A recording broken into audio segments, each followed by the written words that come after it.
22일 수요일 이 새벽 하나님께서 우리에게 주시는 말씀은 에베소서 2장의 말씀입니다. 제가 받들어 읽습니다. 그는 허물과 죄로 죽었던 너희를 살리셨도다.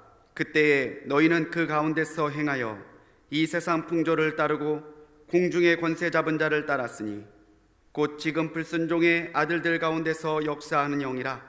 전에는 우리도 다 그 가운데서 우리 육체의 욕심을 따라 지내며 육체와 마음에 원하는 것을 하여 다른 이들과 같이 본질상 진노의 자녀이었더니 긍휼이 풍성하신 하나님이 우리를 사랑하신 그 큰 사랑을 인하여 허물로 죽은 우리를 그리스도와 함께 살리셨고 너희는 은혜로 구원을 받은 것이라.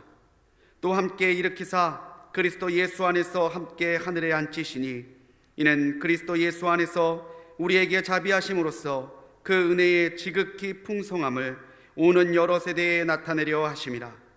너희는 그 은혜에 의하여 믿음으로 말미암아 구원을 받았으니 이것은 너희에게서 난 것이 아니요 하나님의 선물이라. 행위에서 난 것이 아니니 이는 누구든지 자랑하지 못하게 함이라. 우리는 그가 만드신 바라 그리스도 예수 안에서 선한 일을 위하여 지으심을 받은 자니 이 일은 하나님이 전에 예비하사 우리로 그 가운데서 행하게 하려 하심이니라.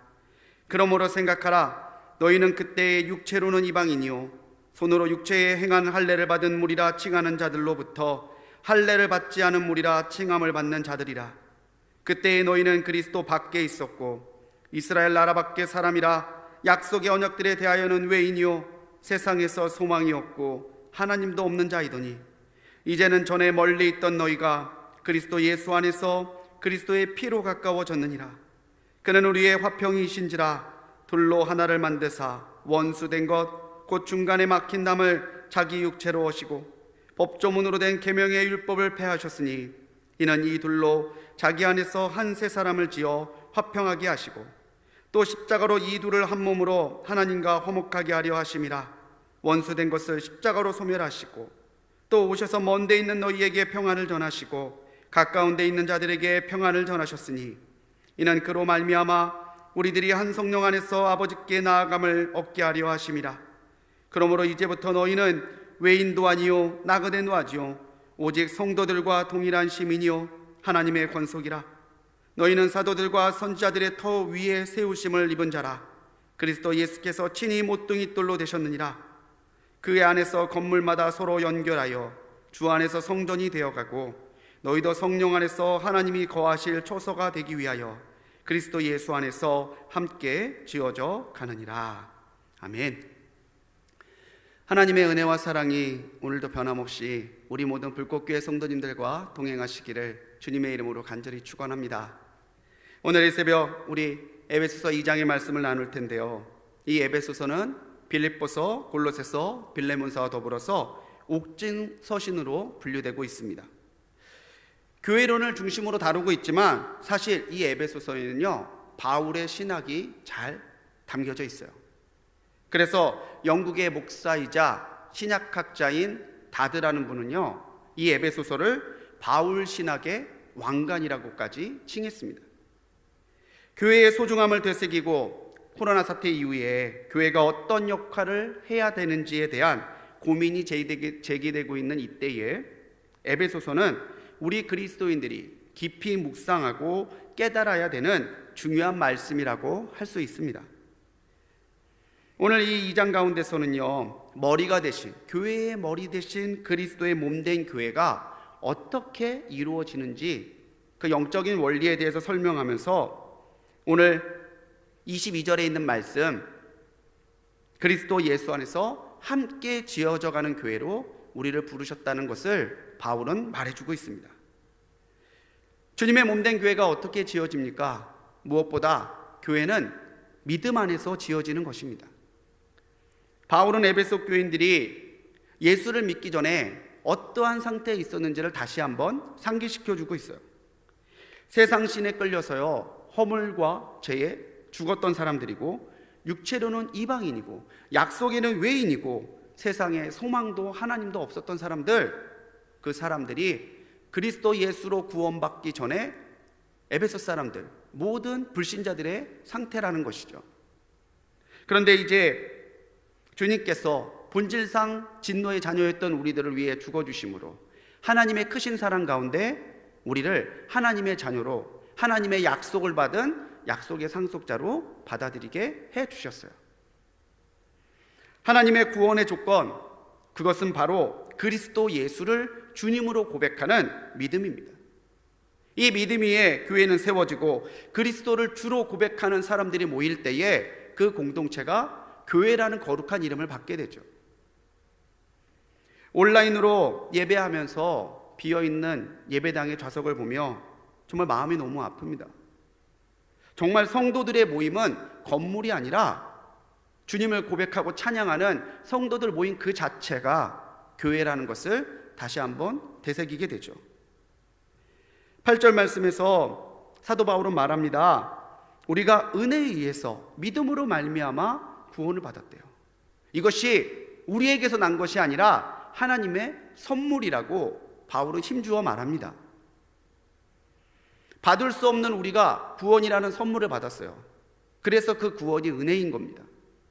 내 능력으로 한 것이 아니라 주님께서 믿음을 따라 주신 하나님의 선물이고요, 행위에서 난 것이 아니니까 우리는 자랑할 것이 아니라 겸손함과 감사함으로 받은 구원의 선물을 지켜가야 되는 것이죠. 마태복음 16장 18절에서 예수님은 베드로의 고백, 주는 그리스도시요 살아계신 하나님의 아들입니다, 이 믿음의 고백 위에 주님의 교회를 세우시겠다고 분명히 선포하셨어요. 그 교회는 음부의 권세, 사망의 권세도 이길 수 없다라고 분명히 말합니다. 사랑하는 우리 불꽃교회 성도님 여러분, 우리 교회는 그리스도시고 살아계신 하나님의 아들이시고 우리의 구세주 되신 주님을 나의 주님으로 고백하는 믿음 위에 세워진 거룩한 모임입니다. 우리가 무엇보다 주님의 몸된 교회의 성도로 살아가려 한다면 내게 그 믿음이 있는지를 돌아봐야 될 거예요. 우리는 오직 예수님을 믿는 믿음으로 함께 지어져 가는 교회가 됩니다. 성도는 믿음의 사람이에요. 믿음 없이는 아무것도 할 수 없지만 주님을 믿는 믿음이 있다면 그 믿음을 따라주시는 은혜와 능력을 통해 성도는 무엇이든지 넉넉히 감당할 수 있는 능력의 사람이 되는 것이죠. 주님만을 나의 구주로 고백하고 오늘 하루도 믿음의 선물로 주신 구원을 지켜나가는 성도님들이 되시기 바랍니다. 함께 지어져 가는 교회는요, 바울은 두 번째로 십자가의 능력으로 지어진다고 말해요. 우리를 자녀되게 하시고 성도되게 하신 주님의 십자가의 신비에 대해서 바울은 에베소 교인들에게 하나하나 설명해 주고 있습니다. 주님은 십자가의 피로 하나님과 먼 존재였던 우리를, 원수였던 우리를 하나님과 화목시키시고 하나님의 화평을 더해 주셨어요. 아무것도 받을 수 없었던 약속의 외인이었던 우리들에게 하나님의 모든 것을 유업으로 상속받는 상속으로 우리를 불러주셨다는 거죠. 그 안에서 주님께서 이루신 십자가의 화목을 통해 우리는 하나님의 평안을 누리는 복된 존재가 되었습니다. 이사야 53장 5절 말씀에서 이사야는요, 주님이 우리를 위하여 십자가를 지시고 고난을 당하심으로 우리는 평화를 누리고 나음을 입었다고 말해요. 오늘 우리에게 주신 평안, 오늘 우리가 경험하는 치유와 회복, 다 주님께서 십자가로 이루신 은혜의 결과라는 것을 믿으시기 바랍니다. 그렇기 때문에 주님의 몸된 교회는 주님께서 십자가로 화목하게 하시고 평안하게 하신 공동체예요.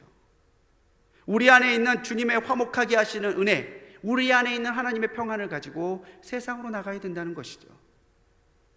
고린도전서 1장 18절에서 사도 바울은 십자가의 도가 멸망하는 자들에게는 미련한 것이지만 예수님을 믿고 구원을 받은 우리에게는 하나님의 능력이라고 그랬어요. 사람들은 십자가를 비난해요. 사람들은 십자가를 피하려고 해요.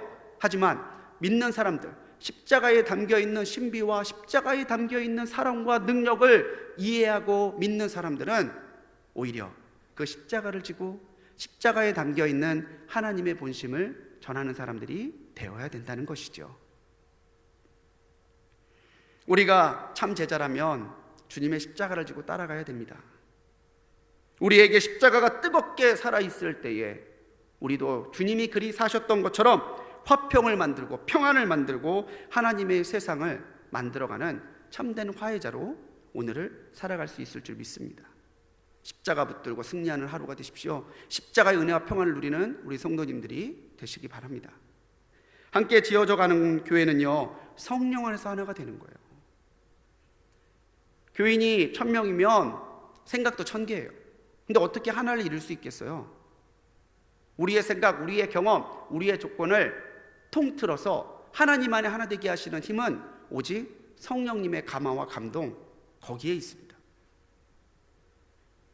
성령님은 우리를 주님의 사람으로 만드시고 우리가 주님을 주님이라고 고백하게 해주세요. 주님 안에서, 그리스도 안에서 우리를 하나로 묶어주시고 오늘 하나님께서 우리에게 주신 은혜를 이루어가도록 우리를 성전 삼고 우리 안에 임재하시는 하나님이십니다. 성령 안에서 그리스도는 마치 건물의 한 면과 한 면을 잇는 것처럼 이 잇는 곳에 모퉁이 돌이 되어 성도를 하나로 묶으시고 교회를 하나로 묶으시는 역사를 우리에게 주시는 것이죠. 22절 말씀대로 성령 안에서 우리는 하나님이 거하시는 처소로 거듭나고 함께 사랑하고 동역함으로 주님의 교회로 지어져 가게 됩니다. 우리 안에 성령이 계심을 믿으시기 바랍니다. 로마서 8장 14절로 15절에서 사도 바울은 말합니다. 하나님의 영으로 인도를 받는 사람이 하나님의 아들이래요. 너희는 무서워하는 종의 영을 받지 않았고 양자의 영을 받았으니 하나님을 아빠, 아버지라 부른다는 거죠. 그렇기 때문에 우리는 오늘도 성령으로 충만해야 합니다. 내가 성령으로 충만해지도록 간구해야 되고, 성령의 충만한 가운데 하나님께서 우리에게 원하시는 거룩한 성령의 열매들을 맺어가야 돼요. 우리가 교회의 힘을 무엇으로 드러내겠습니까? 교회가 세상의 모임과 다른 이단들과 다른 게 가장 뭐겠어요? 우리 안에 성령이 임재하시는 모습, 그것으로 하나 되고 하나된 모습으로 성령의 결실을 맺어가는 우리 삶과 우리의 변화된 모습이에요. 성령이 우리 안에 거하시고 우리가 성령의 감동과 능력으로 살아갈 때에 우리는 하나님이 거하시는 처소요, 그리스도의 몸된 공동체요, 세상에 하나님의 구원과 소망을 전하는 은혜의 통로가 될 줄로 믿습니다. 사랑하는 성도님들, 우리는 함께 지어져 가는 교회입니다. 그리스도 예수를 구주로 믿는 믿음으로 십자가의 신비와 십자가의 사랑과 정신을 가지고 십자가의 능력을 증거하는 삶으로, 그리고 성령으로 충만하여 오늘도 주님이 기뻐하시는 성령의 거룩한 열매들을 맺어가는 참된 교회로 함께 지어져가는 우리 모두가 되기를 주님의 이름으로 간절히 축원합니다. 기도하시겠습니다. 우리를 부르셔서 함께 지어져가는 교회로 세우신 주님, 오늘 우리와 동행하여 주옵소서. 주님께서 오늘 우리와 함께 하실 때에 주님, 우리가 주님의 거룩한 교회로 거듭나고 지어져 갈 줄로 믿습니다. 오늘 우리에게 함께하여 주시옵소서. 주님을 구주로 믿는 믿음으로, 주님께서 우리에게 믿음으로 주신 성령을 따라 하나 되는 그 모습을 통하여, 그리고 오늘 우리 안에 계시는 그 모습을 드러내는 증거의 삶을 통해 하나님이 기뻐하시는 교회로 함께 지어져 가는 우리 사랑하는 모든 불꽃교회 성도들이 되도록 인도하여 주옵소서. 우리를 구원하신 예수님의 이름으로 간절히 기도드렸습니다. 아멘.